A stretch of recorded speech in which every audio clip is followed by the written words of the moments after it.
nostra vita sia un'adorazione al nostro Signore non solo ai sabati, non solo alle domeniche, ma che sia una vita continua di adorazione al nostro Signore.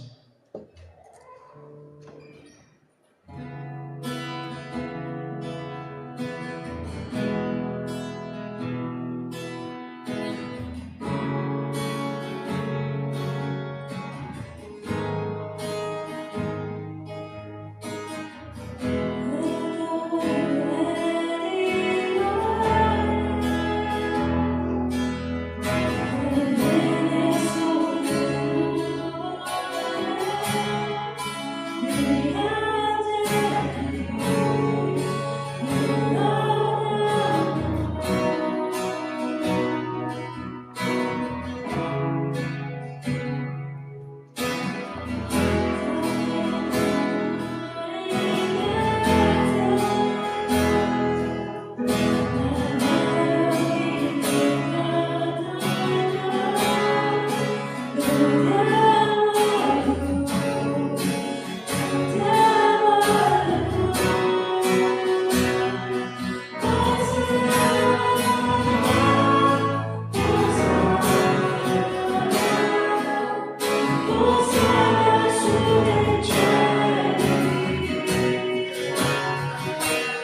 Vogliamo, Padre, seguire Te, Signore, vogliamo, Padre, consegnare tutto che siamo a Te, Signore, tutta la nostra vita, Signore, tutto quello che abbiamo è Tuo, Signore, che possiamo ricordare, Padre, ogni giorno del Tuo sacrificio, Signore, che Te sei andato in quella croce, Padre, per i nostri peccati, Signore. Vogliamo ogni giorno, Padre, ricordare di questo, Signore, che per quello, Signore, abbiamo la Tua grazia, Signore. Per quello abbiamo perdono dei nostri peccati, Signore, per quello possiamo, Padre, riunirci, Signore, e cantare per Te, Signore, che possiamo non dimenticare, Signore, del Tuo sacrificio, Signore, non dimenticare che Te sei andato in quella croce, Padre, non dimenticare di questo amore, Signore, che ci è stato da Dio, che ha donato il Suo Figlio, Padre, per i nostri peccati. Vogliamo, Padre, non dimenticare, Signore, del Tuo sacrificio, non dimenticare del Tuo amore, non dimenticare del Tuo Spirito Santo, Signore. Per quello, Padre, cantiamo che questa è la Tua casa, Signore. Cantiamo che Ti amiamo, Padre, cantiamo che Ti insegniamo la nostra vita a Te. Ti chiamiamo per questo culto, Signore. Sono tanti canti, Signore, tante adorazioni, tante canzoni che parlano su Te. E non vogliamo soltanto parlare, Padre, senza significato indietro, Padre. Vogliamo veramente cantare di quello che c'è dentro nel nostro cuore, cantare di quello che ci viene, Signore. Per quello, Signore, ti invitiamo, Padre, come Chiesa, ad essere qui con noi, Signore. Parlare, Signore, del nostro cuore, Signore. Parlare del Tuo regno, Signore. Parlare del Tuo Spirito Santo, Signore. Parlare di Te, Padre. Vogliamo imparare della Tua parola, vogliamo conoscere il Tuo profondo, Signore. Vieni, Padre. Nel nome santo di Gesù, potete sedere.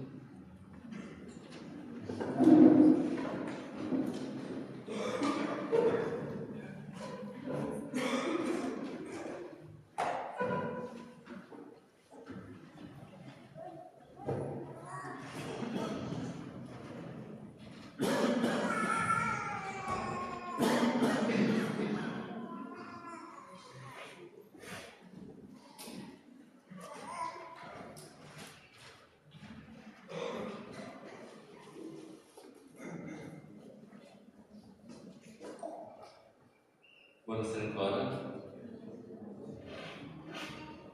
Cos'è che ricordiamo in questo weekend? Cosa? Dimmi così. Cosa? Quasi, ho sbagliato per un paio di anni. Cos'è che ricordiamo questo weekend? La Pasqua. E cos'è la Pasqua? Cosa vuol dire ricordare la Pasqua? C'è lui dice che vuole partecipare. Stasera invece di una predica sarà più, posso dire, un studio biblico.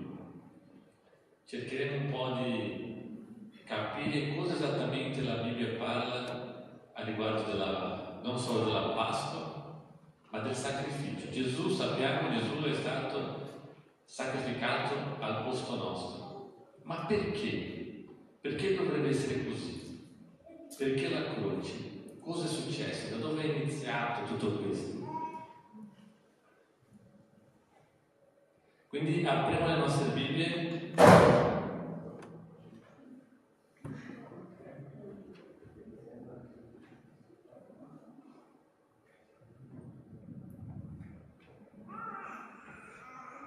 Nel libro di Ebrei, capitolo 9, Ebrei 9 dal 23 al 28. Grazie. Ebrei 9 dal 23 al 28. Il testo dice: era dunque necessario che i simboli della realtà celeste fossero purificati con questi mezzi. Ma le cose celesti stesse dovevano essere purificate con sacrificio più eccellenti di questi. Infatti, Cristo non è entrato in un luogo santissimo fatto da mano d'uomo, figura del Verbo, ma nel cielo stesso, per comparire ora alla presenza di Dio per noi. Non per offrire se stesso più volte come il sommo sacerdote, che entra ogni anno nel luogo santissimo con sangue non suo. In questo caso, Egli avrebbe dovuto soffrire più volte dalla fondazione del mondo, ma ora, una volta sola, alla fine dei secoli, è stato manifestato per annullare il peccato con il suo sacrificio.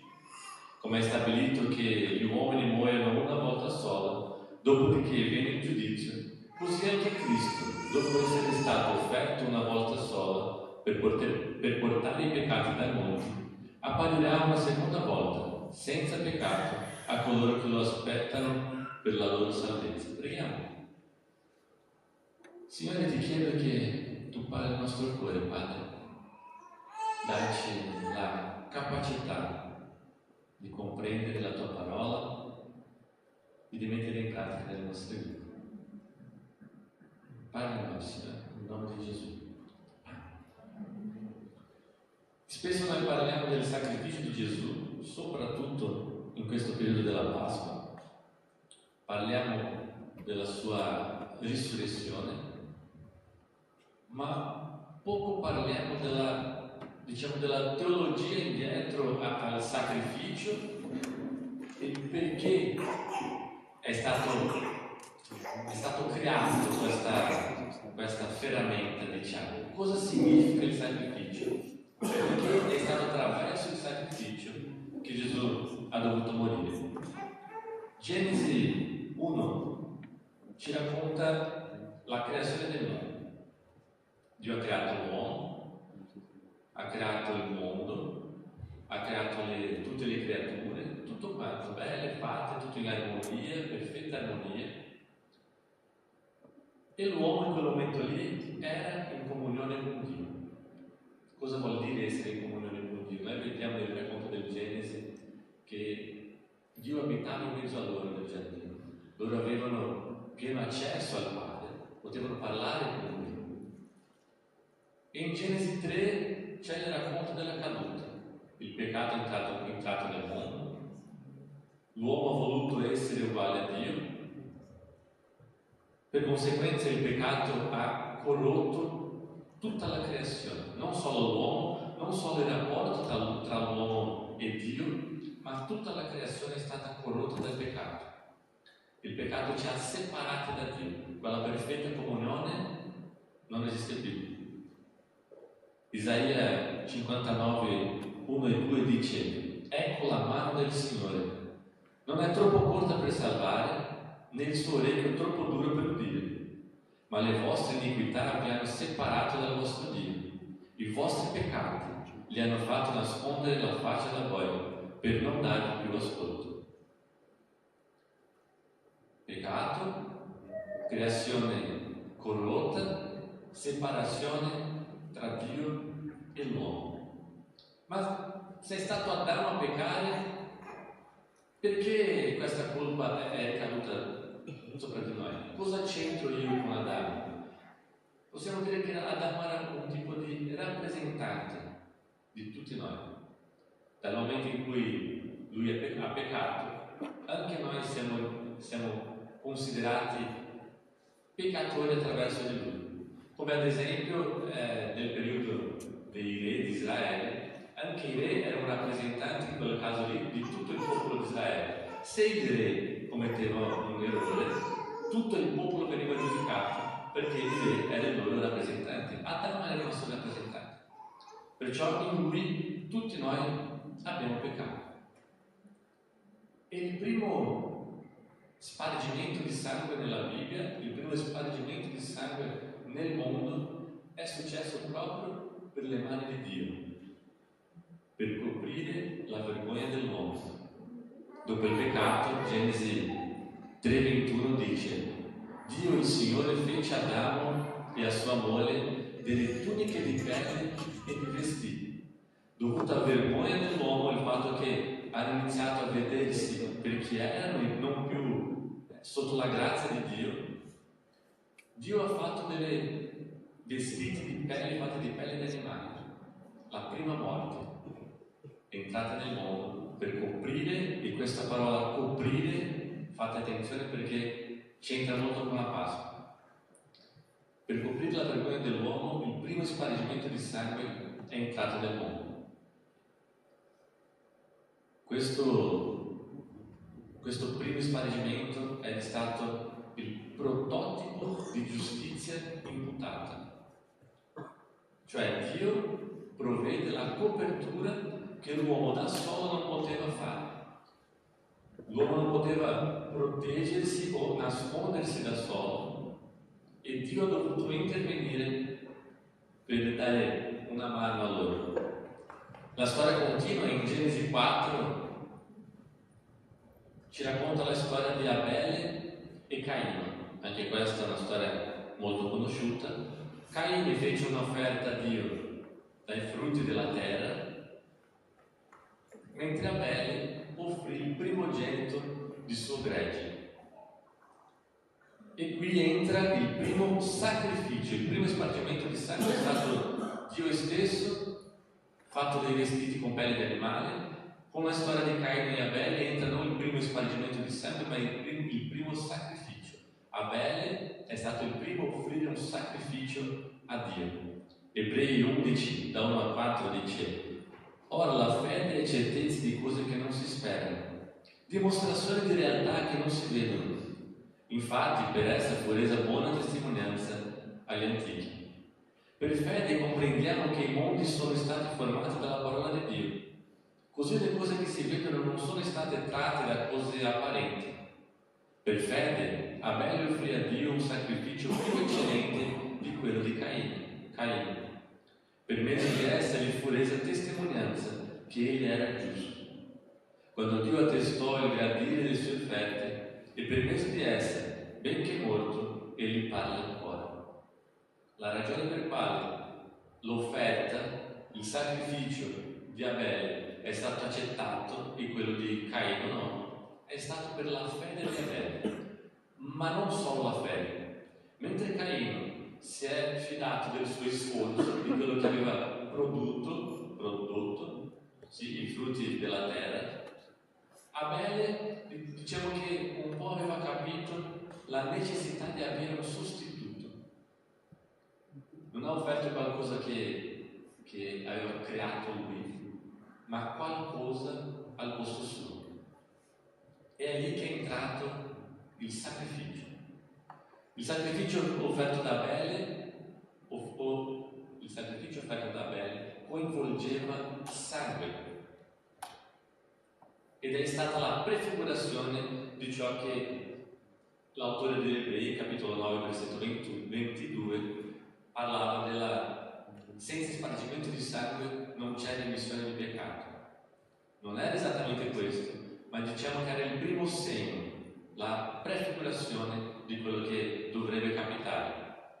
Ebrei 9:22 dice proprio: secondo la legge, quasi ogni cosa è purificata con il sangue, e senza il spargimento di sangue non c'è perdono. Vedete che c'è una costruzione nelle storie della Bibbia. Le cose non succedono per caso.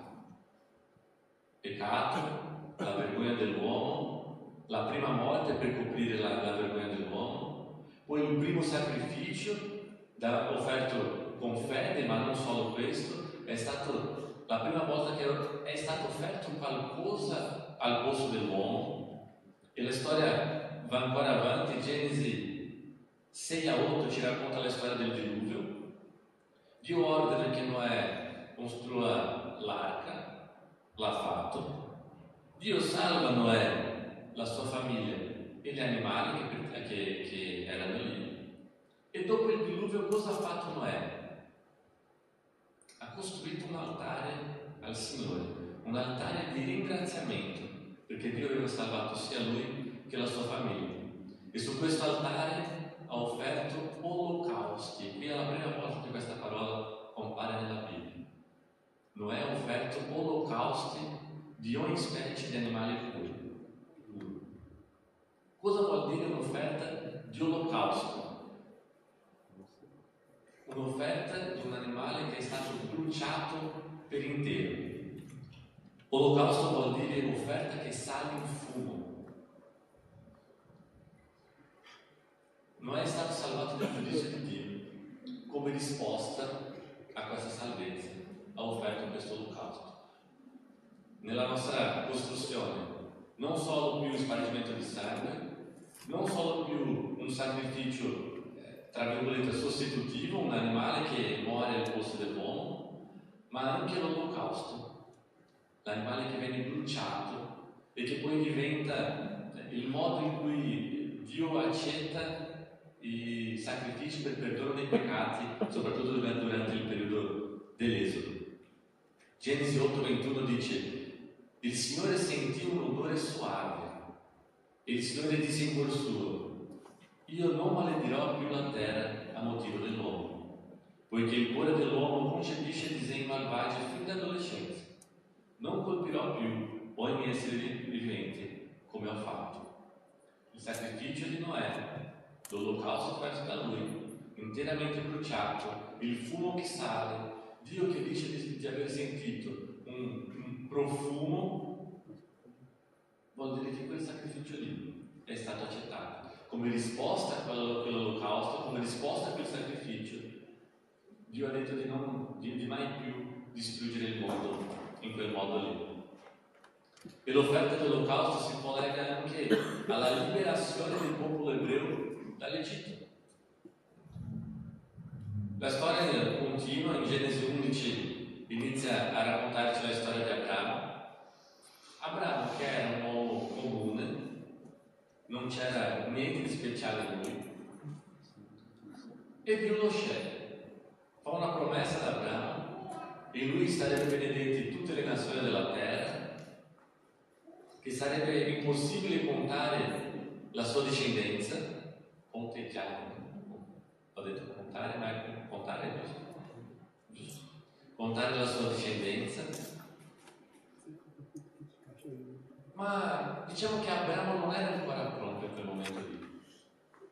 Poi con il tempo è venuto ad essere conosciuto come il padre della fede, ma c'era stato ci serviva un percorso per arrivare lì.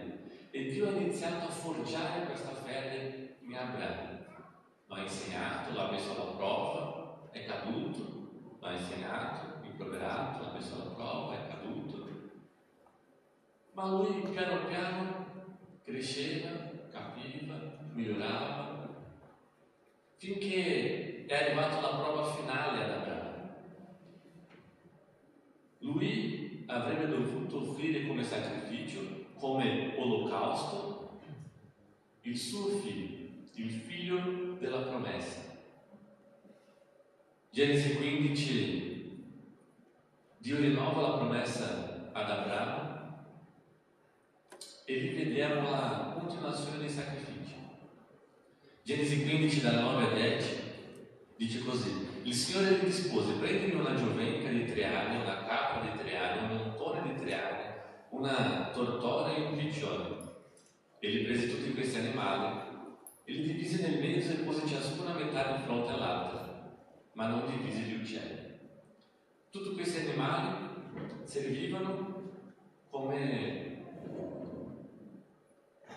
diciamo che il certificato di questa promessa era il modo di sellare, si dice, il modo di sigillare, grazie, il modo di sigillare questa promessa con Abramo, questo rinnovo della promessa. Tutti questi animali sono stati sacrificati per sigillare questa promessa questa che è stata sigillata soltanto da Dio, non da Abramo. Questa era una sicurezza che abbiamo che questa promessa sarebbe compiuta, perché se l'uomo se l'uomo sbaglia, Dio no, Dio compie le sue promesse.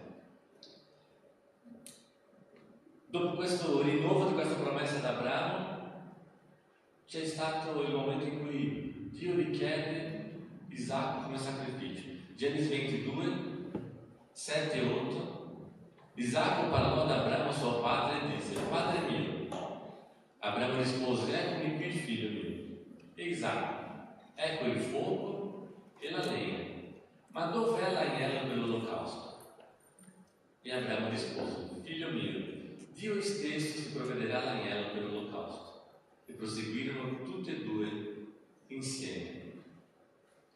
Dio aveva appena rinnovato quella promessa ad Abramo, poi gli chiede di offrire il suo figlio. E cosa possiamo capire di questa situazione? Lui aveva la certezza che non avrebbe dovuto uccidere il suo proprio figlio, offrire Isacco come sacrificio, come olocausto. Pare di sì. Pare che fino all'ultimo momento lui ha creduto. Dio stesso provvederà il sacrificio. Però una volta arrivati lì, lui non ha pregato a Dio, non ha chiesto a Dio: Dio, dov'è? Dov'è questo sacrificio? Dovrò veramente uccidere il mio figlio? No.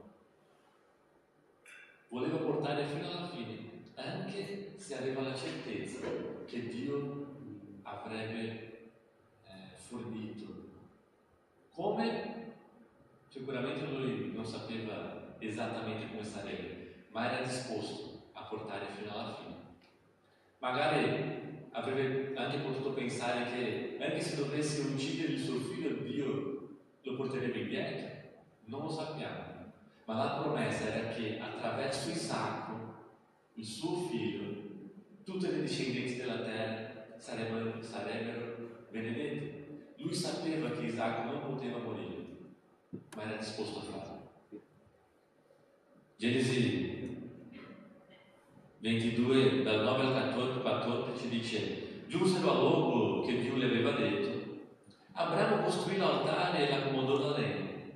Legò Isacco, il suo figlio, e lo mise sull'altare. sopra la legge. Abramo stese la mano e prese il coltello per scanare suo figlio, ma l'agnello del Signore lo chiamò dal cielo e disse: Abramo, Abramo. Egli rispose: eccomi. E l'agnello: non stendere la mano contro il ragazzo e non fargli male. Ora so che tu temi Dio, poiché non mi ha rifiutato tuo figlio, l'unico tuo. Abramo alzò gli occhi, guardò ed ecco dietro a sé un montone, impigliato per le corna in un cespuglio. Abramo andò, prese il montone e lo fece nell'olocausto invece di suo figlio. Abramo chiamò quel luogo Yahweh-Jireh. Per questo si dice oggi: al monte del Signore sarà provveduto. Abramo è riuscito a portare alla fine la prova finale.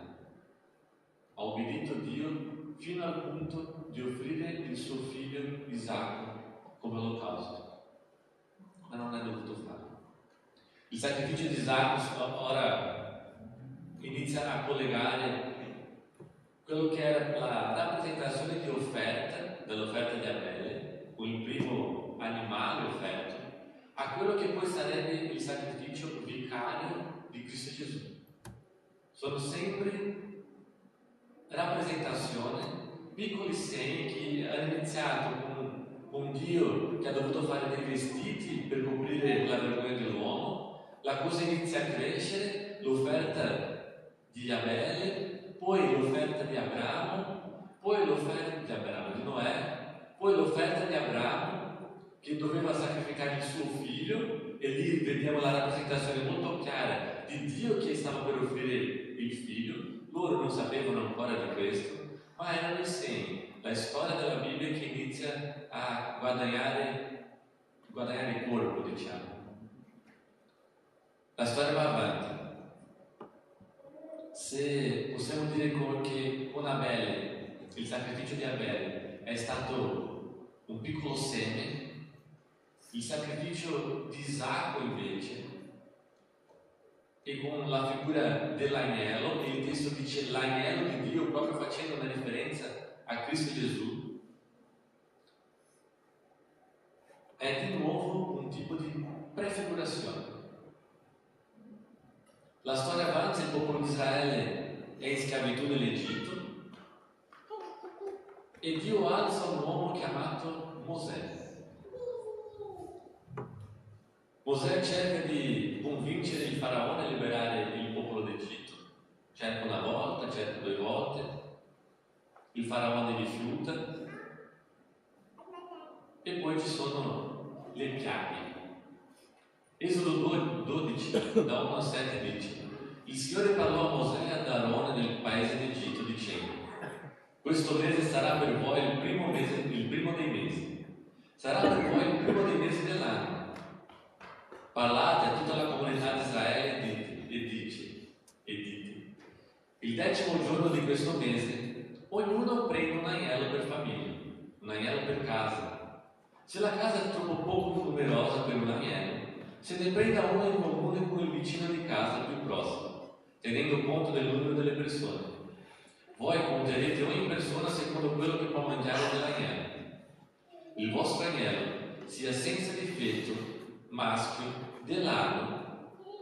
Potrete prendere un agnello o un capretto, lo servirete fino al 14° giorno di questo mese, e tutta la comunità di Israele riunita lo sacrificherà al tramonto. Poi si prende del sangue dell'agnello e lo si metta sui 2 stipiti e sull'architrave della porta delle case dove lo si mangerà. Ora non è più solo il sacrificio, ma nella 10ª piaga Dio che ordina al popolo di Israele di sacrificare un agnello, un capone, di prendere il sangue di quell'agnello e di mettere sugli stipiti della porta. Il testo continua dall'11 in poi dicendo: mangiatelo in questa maniera, con i vostri fianchi cinti, con i vostri calzari ai piedi e con il vostro bastone in mano, cioè pronti per uscire. Mangiatelo pronti per uscire. E mangiatelo in fretta. È la Pasqua del Signore. Quella notte io passerò per il paese d'Egitto, colpirò ogni primogenito del paese d'Egitto, tanto degli uomini quanto degli animali, e farò giustizia di tutti gli dei di Egitto. Io sono il Signore. Il sangue vi servirà di segno sulle case dove sarete. Quando io vedrò il sangue, passerò oltre, e non vi sarà piaga su di voi per distruggervi. Quando colpirò il paese d'Egitto, quel giorno sarà per voi un giorno di commemorazione, e lo celebrerete come una festa in onore del Signore. Lo celebrerete di età in età come una legge perenne. E qui è stata l'instaurazione, la creazione della Pasqua. La Pasqua si inizia qui: il sacrificio, il sangue sulle stipiti. Dio che dice che il suo angelo, al vedere il sangue, passerà oltre. Questa parola tradotta come passerò oltre è la parola da dove deriva, posso dire così, la parola da dove deriva la parola Pasqua, che è il verbo pascià, che anche se spesso viene tradotta nella Bibbia come passare oltre o passerò oltre, come in questo caso qui, il profeta Isaia nel capitolo 31 versetto 5 traduce questa parola in un modo un po' diverso, come paragona Dio come fosse un uccello che, come si dice quando si stira le ali per proteggere gli uccellini della nidiata, della tempesta, la nidiata della tempesta. Ho fatto una confusione, l'avete capito? Isaia paragona Dio, quando usa questa parola nel testo di Isaia 31, Isaia paragona Dio come un uccello che spiega, grazie. Come un uccello, Dio che è come un uccello che spiega le ali per proteggere la nidiata della tempesta. Quindi questo passerò oltre non è un passerò oltre di ignorare, non è che quando l'angelo del Signore stava per passare nell'Egitto e vedessi il sangue nelle stipiti delle porte, non è che avrebbe ignorato quelle case, ma avrebbe protetto quelle case. È questo il senso di passare oltre. La storia va avanti, ci sono state lì la morte dei primogeniti dell'Egitto, il popolo è uscito. Poi nel libro di Levitico iniziamo a vedere come funzionavano i sacrifici. Quindi non erano solo le ordini puntuali di sacrificare gli animali, ma in Levitico iniziamo a vedere proprio un modo di fare. Il sacrificio inizia a far parte, tra virgolette, della cultura ebraica. Il grande problema è che, come abbiamo visto fin dal principio, i sacrifici erano segni, erano simboli. Hanno iniziato di nuovo là indietro con un animale, poi l'offerta con spargimento di sangue, l'olocausto, il sacrificio, Dio che ordina il sacrificio per proteggere il popolo, e lì è la prima volta che viene molto chiaro che attraverso un sacrificio il popolo sarebbe protetto. E ora Dio inizia a insegnare che il sacrificio, questo senso di buttare un animale, buttare il peccato dell'uomo su un animale, era anche un modo di proteggere il popolo. Ma di nuovo erano segni, erano simboli. Non era il sangue di un animale quello che avrebbe portato il perdono o la salvezza a quelle persone, ma quello che significava quell'animale. Quello che Dio voleva non era lo spargimento di sangue del montone o degli agnelli, era il ravvedimento del suo popolo.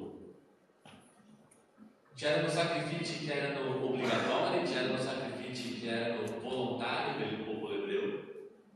Tra questi sacrifici c'erano i sacrifici di devozione a Dio, c'erano sacrifici di ringraziamento a Dio, c'erano sacrifici di comunione con Dio, c'erano sacrifici di purificazione e c'erano i sacrifici di colpa.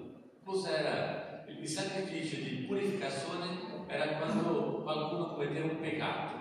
Se commetteva un peccato diventava impuro, doveva fare questo sacrificio perché il suo peccato venisse perdonato. C'era il sacrificio di colpa, che era quando il suo peccato portava anche danno agli altri. Quindi c'erano i peccati per il suo, c'erano i sacrifici per il suo peccato e c'erano i sacrifici per il peccato che commetteva verso gli altri.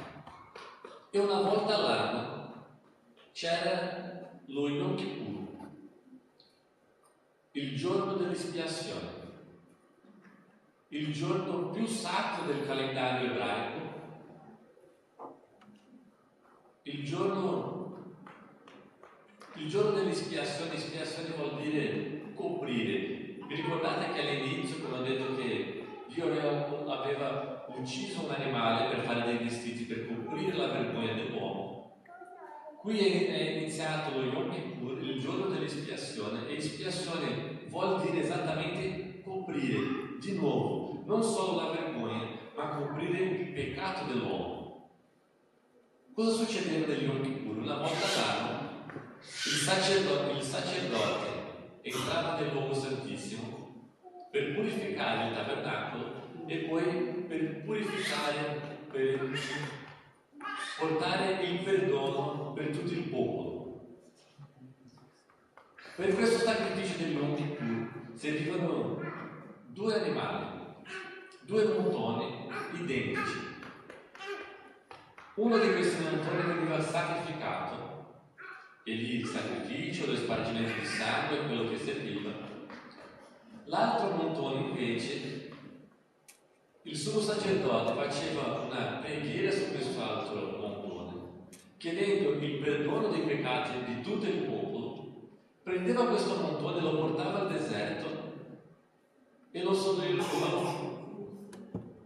liberava lì, in modo che lui non potesse tornare indietro.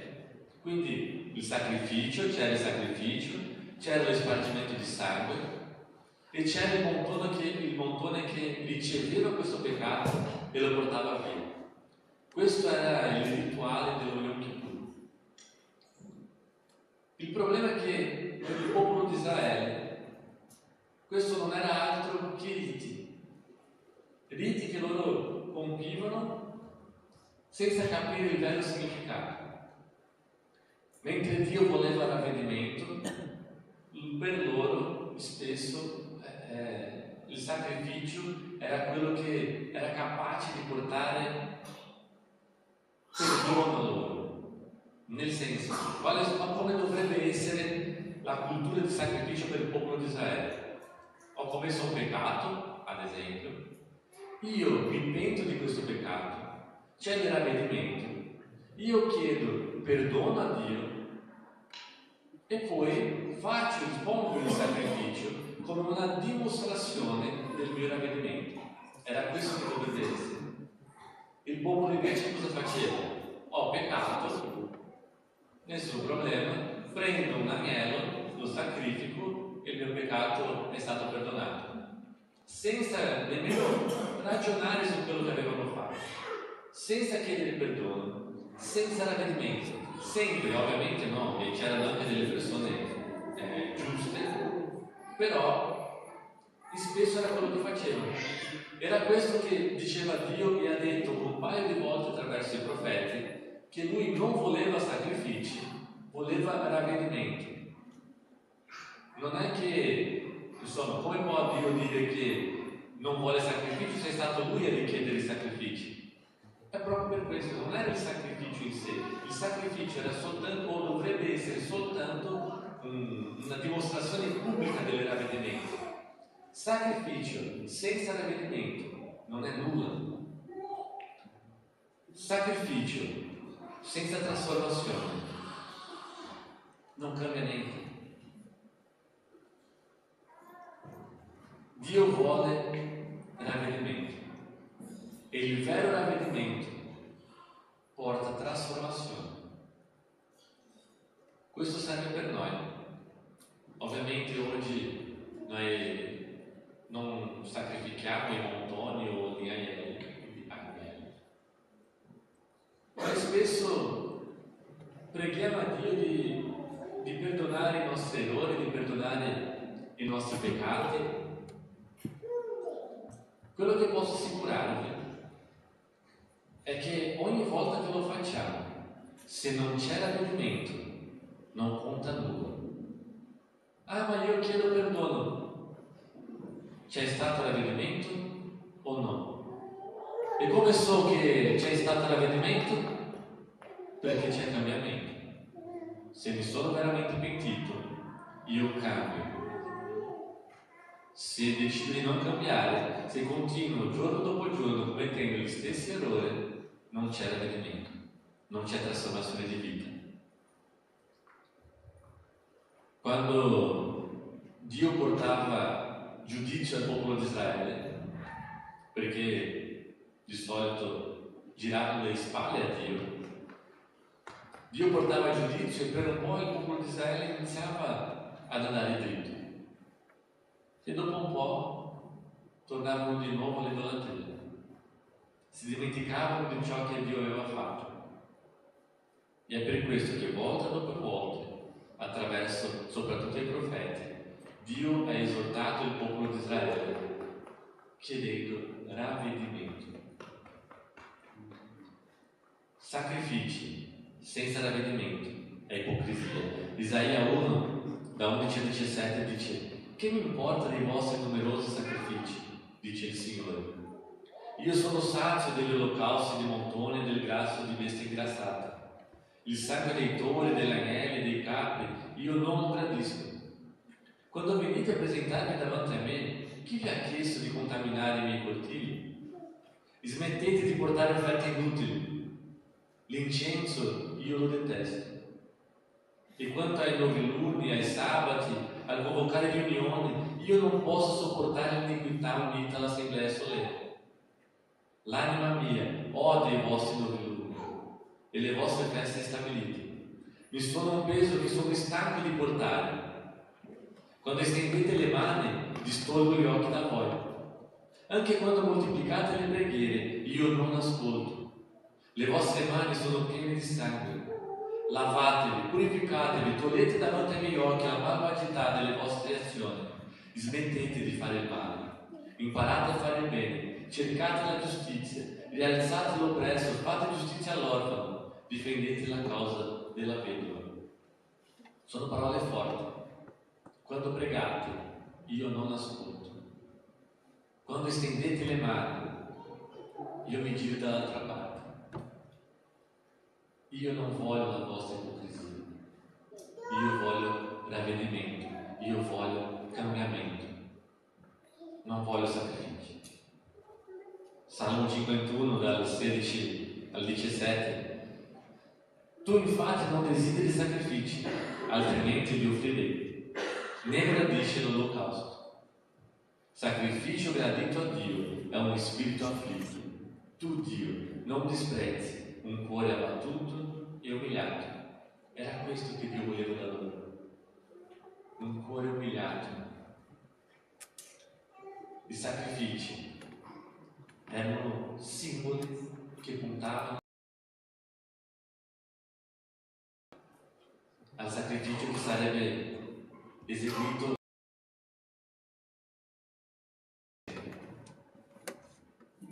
Mentre posso chiedere al gruppo di lode di venire.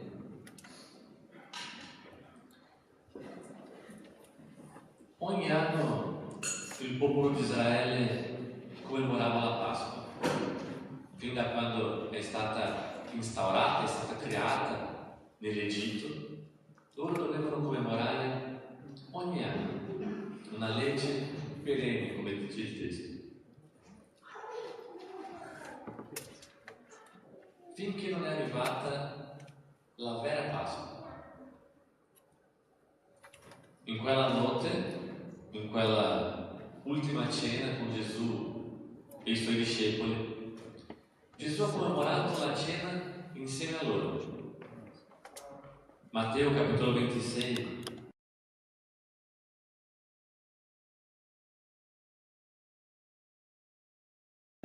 E dopo aver pronunciato la benedizione lo spessò e lo diede ai suoi discepoli dicendo: prendete, mangiate, questo è il mio corpo.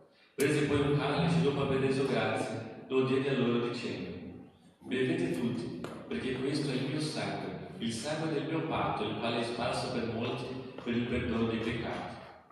Vi dico che da ora in poi non berrò più di questo frutto della vita, fino al giorno che lo berrò nuovo con voi nel regno del Padre mio. In quella stessa notte di Pasqua, Gesù è stato tradito, è stato arrestato, poi è stato flagellato e crocifisso. Questo intero sistema sacrificale, che abbiamo visto fin dal Genesi, è arrivato al suo apice, l'ultimo sacrificio. Tutto puntava a quel giorno. Il vero sacrificio vicario, il sacrificio sostitutivo al posto nostro. Gesù quel giorno ha portato su di sé il peso dei nostri peccati. L'agnello perfetto, l'agnello innocente, ha pagato al posto nostro. E come aveva già annunciato Giovanni Battista, ecco l'agnello di Dio che toglie il peccato del mondo. Isaia 53,5 dice: Egli è stato trafitto a causa delle nostre trasgressioni, stroncato a causa delle nostre iniquità. Il castigo per cui abbiamo pace è caduto su di lui, e mediante le sue lividure siamo stati guariti. Ma il vero apice è che non è finito lì. Lui non è rimasto su quella croce, e è per questo che, almeno per il cristianesimo protestante, il nostro segno è la croce vuota. La risurrezione è il punto più alto. Lui ha vinto il peccato, lui ha vinto la morte. La risurrezione è l'attestato, è la dichiarazione pubblica che il Padre ha accettato il sacrificio del Figlio. La risurrezione di Cristo è il principio, ma anche la garanzia della risurrezione finale del suo popolo. E la risurrezione non solo ci garantisce la nostra vita futura, ma la risurrezione anche trasforma la nostra vita presente. Lui ha vinto la morte, è risorto e ora è alla destra del Padre, finché un giorno tornerà per prenderci quelli che appartengono a Lui. E finché questo giorno non arriva, noi continueremo a ricordare il prezzo che ha dovuto pagare a posto nostro. Ma ricorderemo anche che ha vinto la morte ed è risorto. Posso chiedere Samuele? Sì.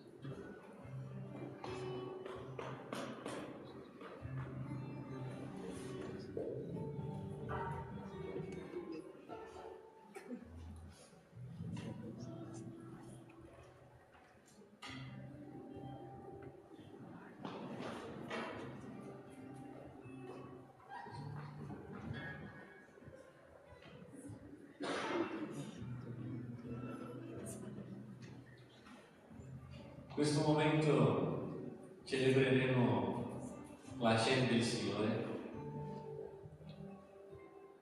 e vi ricordo che questo è un momento che appartiene a quelli che hanno già consegnato la sua vita a Gesù Cristo come Signore e il suo Salvatore. Se non è questo il tuo caso, non partecipi di questo momento. Se hai già preso questa decisione insieme a Cristo, puoi partecipare. Quelli che parteciperanno, vi chiedo di alzarsi e potete prendere il pane e il vino.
Abbiamo già fatto alcune volte,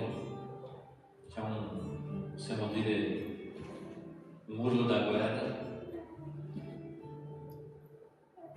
Vorrei ripetere questo, quindi tutti insieme, in una sola voce, diciamo: Gesù Cristo vive e ritornerà. Va bene?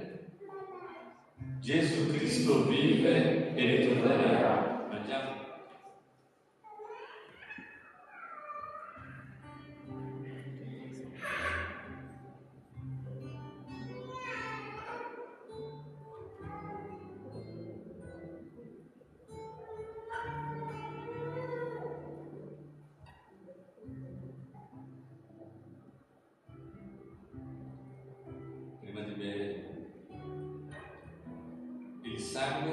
Gesù ha potere. Insieme. Il sangue di Gesù ha potere.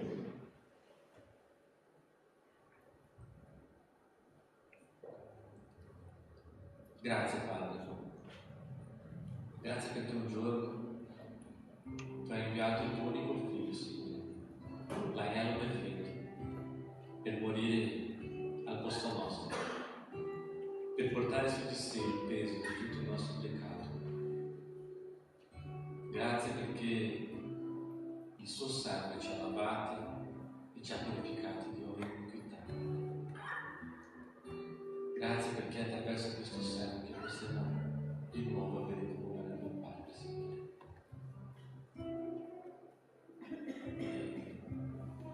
Come i tuoi figli rimaniamo in attesa dell'aspettativa del giorno in cui Lui ritornerà. Grazie Padre, in nome di Gesù. Amen.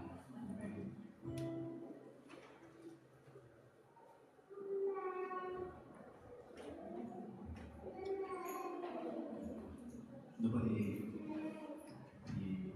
della cena del Signore si chiede un momento di gioia e di allegria, no? Perché per questo sacrificio siamo qui, quindi andiamo alla chiesa per cantare il Signore. Poi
adesso sono i momenti di avvisi, se non mi sbaglio, e torna giù. Avvisi, il campeggio dal 22 al 24 maggio. Se non avete guardato le vostre iscrizioni, fate, parlate con me, va bene? Altri? Basta? Stasera non avremo i piccoli gruppi, quindi subito dopo il culto iniziamo ad organizzarci e avremo dei hot dog a 2,50, i soldi ricavati sarebbero per aiutare il campeggio, va bene? Quindi restate qui, mangiate insieme a noi, possiamo avere un tempo di comunione insieme e basta. Basta. domani mattina il nostro culto di Pasqua della Chiesa di Treviso alle 8, alle 8 il culto di Pasqua, poi subito dopo il culto ci sarà la colazione insieme, un momento di comunione e altro. Va bene? A posto qualcos'altro? No? Perfetto? Preghiamo. Grazie Signore per questo culto che abbiamo offerto a Te, Padre. Che sia stato un culto offerto come e accettato, come un profumo suave, Padre. Che possiamo offrirti non solo questo culto, ma tutta la nostra vita, che possiamo vivere una vita dedicata a te, Signore, una vita con vero ravvedimento, che comporta trasformazione, cambiamento,